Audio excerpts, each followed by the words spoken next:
தமிழ் சினிமாவில் முன்னணி ஹீரோவாக இருப்பவர் சிவகார்த்திகேயன். அமரின் படத்தில் மாபெரும் வெற்றிக்கு பின் ஒரு படி மேலே சென்று விட்டார் என்றுதான் சொல்ல வேண்டும்.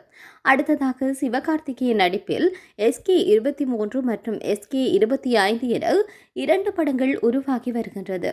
அதில் AR முருகதாஸ் இயக்கி வரும் SK23 படப்பிடிப்பு முடிந்த நிலையில் தற்போது சுதா கொங்கரா இயக்கத்தில் உருவாகி வரும் SK25 படத்தில் நடித்து வருகின்றார்.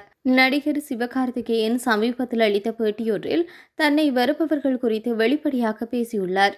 இதில் என்னை நேசிப்பவர்கள் பலரும் இருக்கின்றார்கள், அதேபோல் என்னை வெறுப்பவர்களும் சிலர் இருக்கின்றனர். நான் சினிமாவில் என்ன செய்கின்றேன் என அவர்கள் கேட்பார்கள். என்னுடைய வெற்றி அவர்களுக்கு பதிலடி கிடையாது. என்னுடைய வெற்றி என்னை நேசிக்கும் எனது ரசிகர்களுக்குத்தான். சமூக வலைதளத்தில் உள்ள குறிப்பிட்ட சில குரூப் தன்னுடைய படம் தோல்வி அடைந்தால் என்னை கடுமையாக அடிப்பார்கள், படம் வெற்றியடைந்து விட்டால் என்னை தவிர மற்றவர்களை பாராட்டி பேசுவார்கள் என கூறியுள்ளார் சிவகார்த்திகேயன்.